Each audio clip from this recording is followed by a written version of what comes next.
Now we start paragraph. Hey, let's learn. Hine. Zesh lati lavo this, that in the future Tiya will be a Yitzia going out. Mikola Meitzarim from all limitations, Vahagbalos, and boundaries. Hu benogea lekola inyanim. This is regarding everything. God's creating everything, right? So we'll see the godliness in everything. Shekol inyanim delati lavo, that everything that's going to be in this future redemption, you will be be'en aroch, incomparable, legabe, regarding kamosha and machshav, as they are now.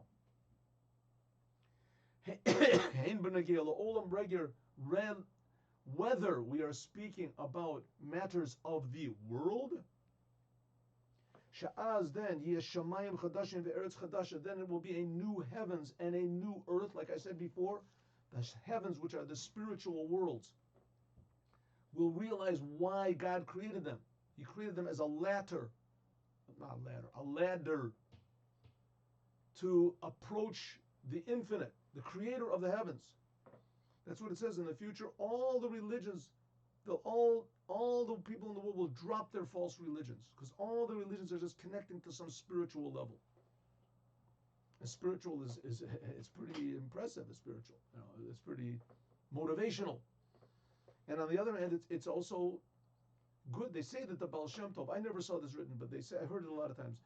They say that the Baal Shem Tov is he would not get into a wagon. What is better, idolatry or atheism? What's better, idolatry or atheism? So there's a lot of stories. There's a story from the Rebbe also that both of them are terrible, but idolatry is better. Even though according to the Torah, maybe you can say it's not. I mean, idolatry is punishable. But at least what is idolatry? A person knows there's something above him. At least a person is not totally egotistical. He knows there's something above him, and true, he's living to receive from that thing, to go to heaven, to whatever, to get infinite bliss. He's living for that. But still, idolatry, you still believe there's something above you. With atheism, a person can just do whatever he wants to. He can do whatever he wants to. There's no, how do you say, play of conscience. Conscience, but that, my conscience, how did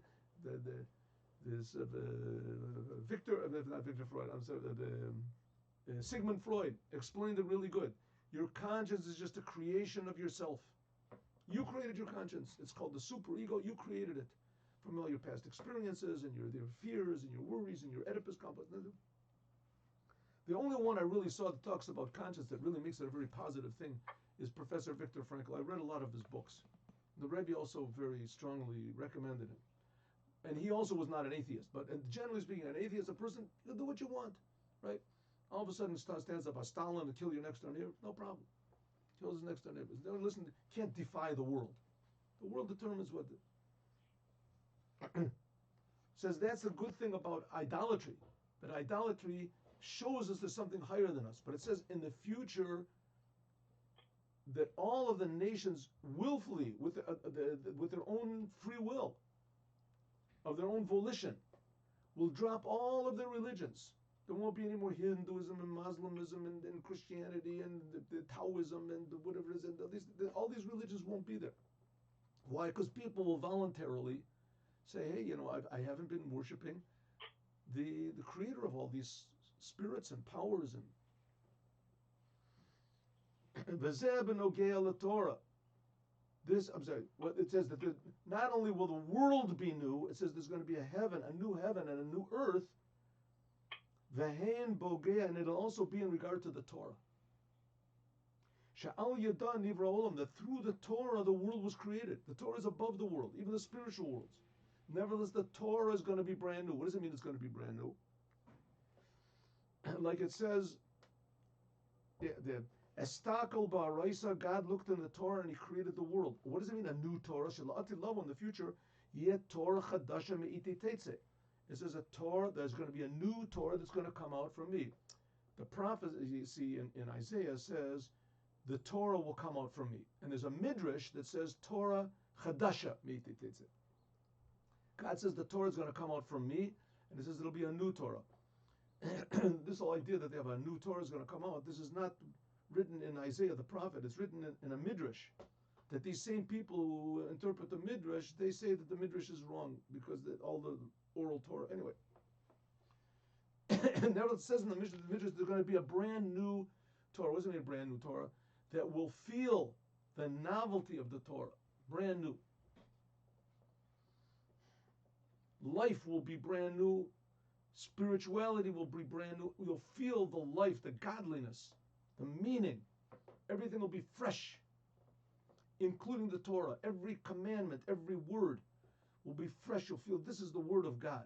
We'll feel so grateful and happy that we're alive and that we can serve the Creator, we can connect. And also regarding this will be brand new, the world will be brand new, the physical, the spiritual, even the Torah will be brand new, and also the revelation of God that will be in the world. And there's one thing of seeing what is, and there's also a new thing. God, when He took us out of Egypt, it was a new thing, right? The world is a big miracle. Sure, it's a big miracle. No doubt about the Torah, even a bigger miracle. But that's just seeing what it is. Getting your glasses fixed. Right? You're cleaning your glasses, you see what there is. But then there's going to be another thing. God also does things. He took us out of Egypt. He did a miracle. He gave us the Torah. This is the thing we never expected. We never expected it was going to be amazing. So also in the future, there's going to be new blessings. That the revelation of godliness, Shaliyah, that will be Lati love in the future. Giloi Chadash will be a new revelation of God in the world. Shenala be'ein aroch, that it will be incomparably higher miagili da'akshav than any revelations that there can be now. And the call of giluim da'akshav, than any revelations you can get now, they come what's the level of chitzoniut atik, from what's called the external level of God's crown. What does this mean? Ask Rabbi Shimon Bar Yochai, he can tell you.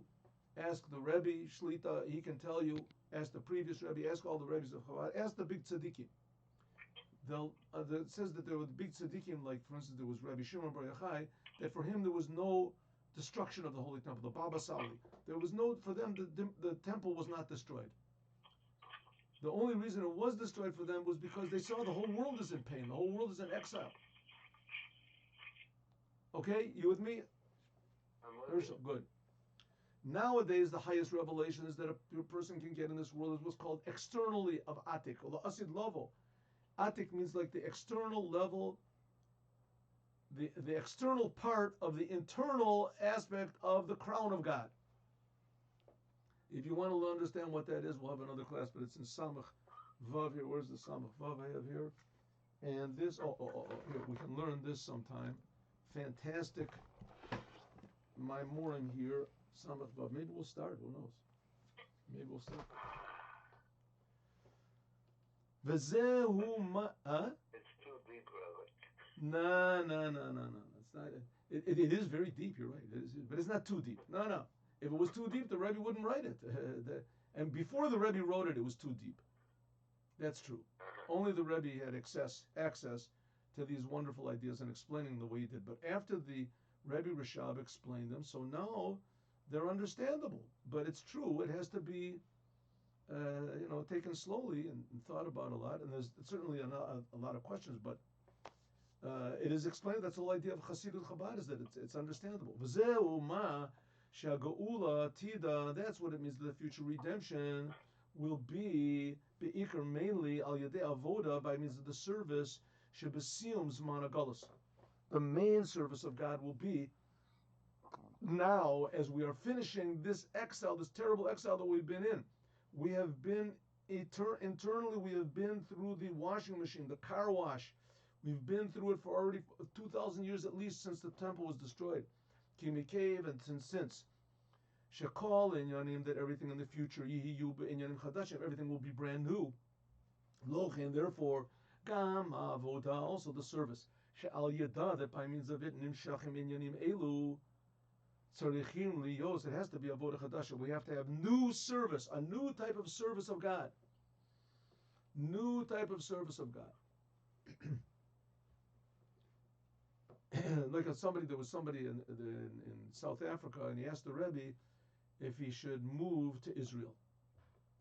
So the Rebbe said to him, the Rebbe brought him, he said 4 conditions. We don't have to go through all the 4 conditions, but the main thing is that he said that you have to understand that if you move to Israel, it is spiritually obligating.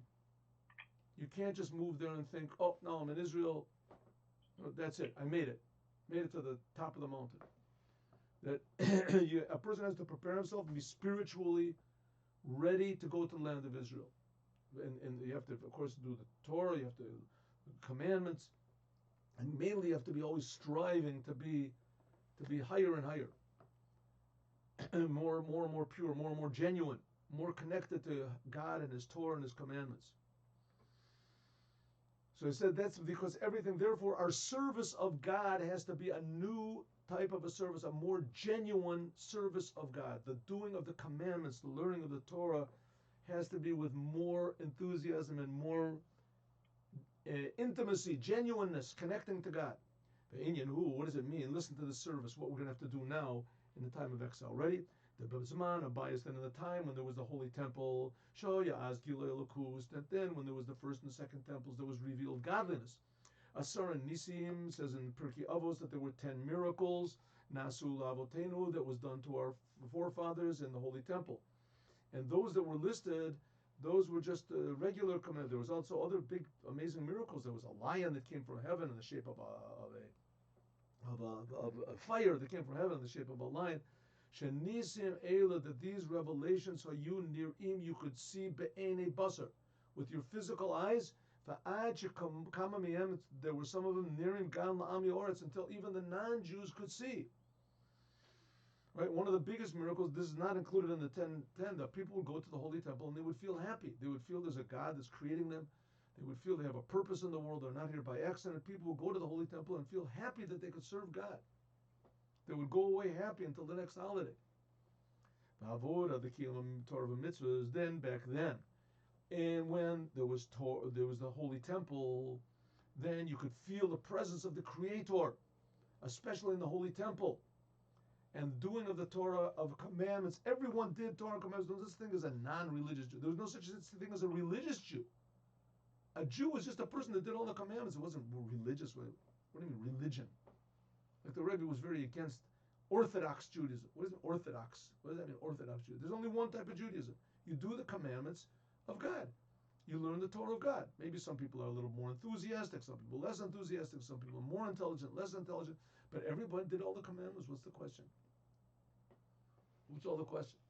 It's like saying I'm an Orthodox human being, I'm a reformed human being. What does it mean, I'm a reformed? I'm a human being. Once in a while he kills somebody, once in a while he steals. And that's not a human being. They put you in jail. Who are you to decide? Who are you to decide? Right? And there were societies that were like that. There were societies that were like that you could, what is it, Japanese societies and places like Africa, you could kill people was okay. Here we had just one of the most cultured societies in the history of the world. Advanced was Germany. Killing people was the greatest thing in the world.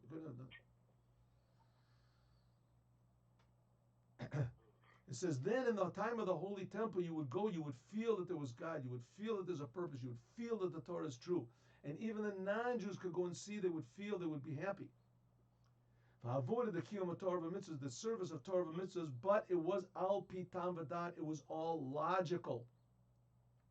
Of course I'm going to serve God, He creates the world, of course I'm going to serve God. I went to the Holy Temple, I felt godliness. It was all according to logic. Logic is wonderful. That's the essence of human being. Logic can be a very big trap. That's what I told you that story about Yerovam ben Nevat in the beginning of the class. And that a person's intellect can take him off to really, get on the wrong train. You can really go and you can explain anything away.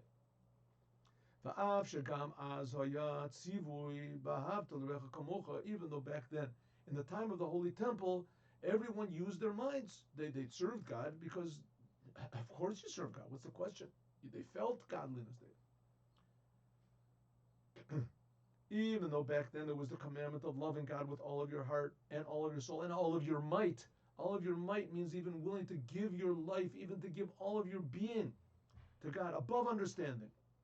Nevertheless, because back then, at the time of the temple, that they saw revealed godliness b'muchash clearly, gam b'mesirut nefesh, shehayat ha'az, even the self-sacrifice that was back then, right? You would go to the temple even though your foot hurt, it would cost a lot of money, but nevertheless, the self-sacrifice they had, hayam b'medirav agbala, it was limited.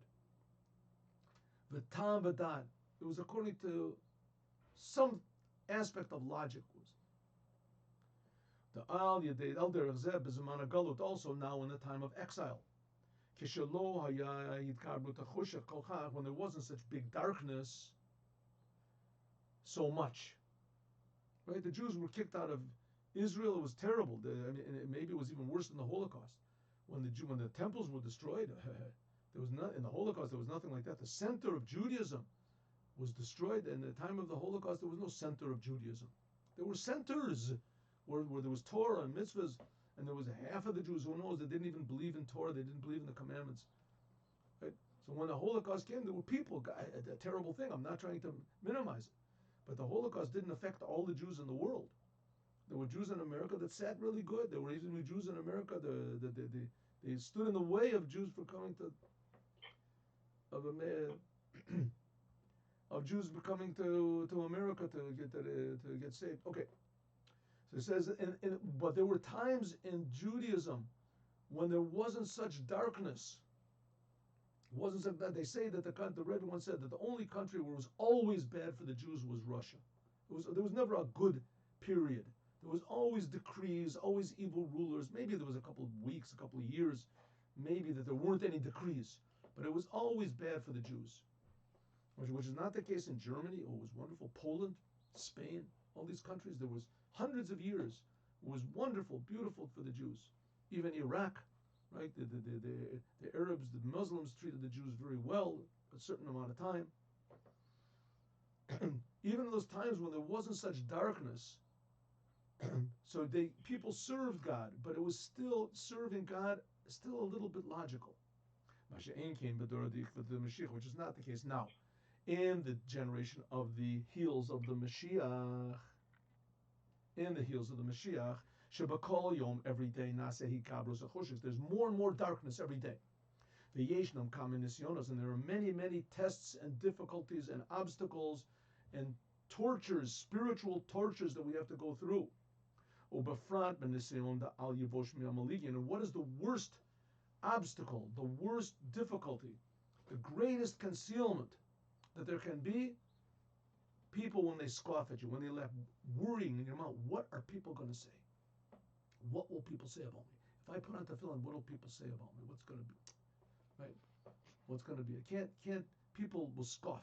Now, people don't scoff so much, but in your mind, you think they do. And there's times that they actually do. Scoffing. Now, a person can think, well, that's such a bad thing. I mean, God forbid a person has problems with health. That's a big problem. That's a big problem. Here I believe in God. All of a sudden he's sick. Now we have this corona thing. Why? The religious people, this is a terrible test, right? Then there's tests, God forbid, with money. A person, all of a sudden, he loses all of his money. He hasn't got any money. People are hounding him.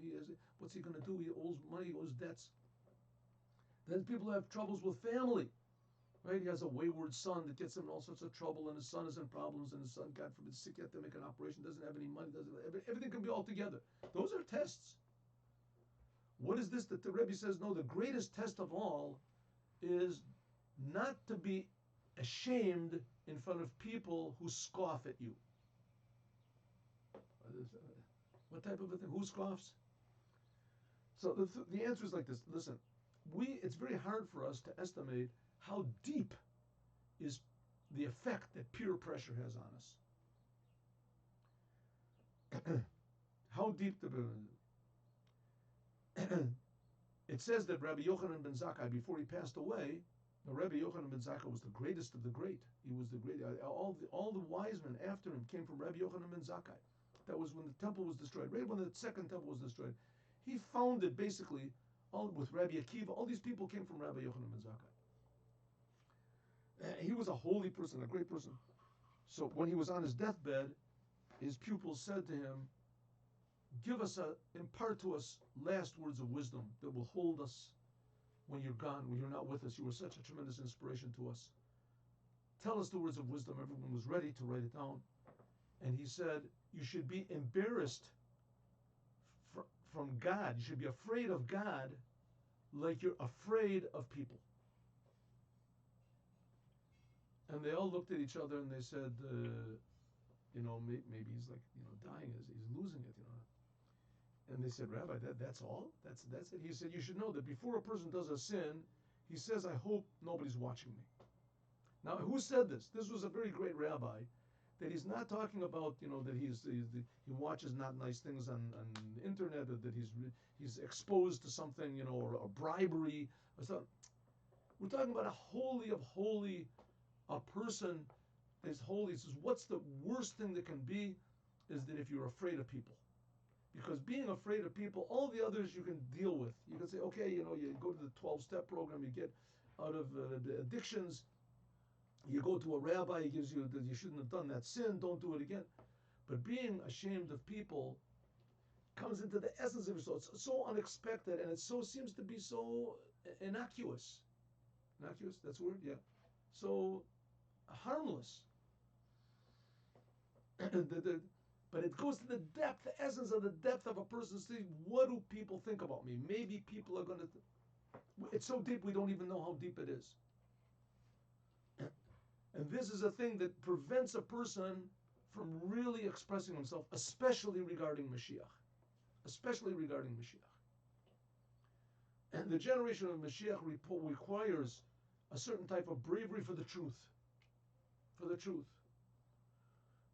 And that's the whole idea. That first of all, a person has to learn what Mashiach is. It's such an important thing, such an important goal. This whole mimer that we're learning about, the whole going out of Egypt, all the Judaism that we did is only to bring Mashiach. That's the whole purpose of Judaism.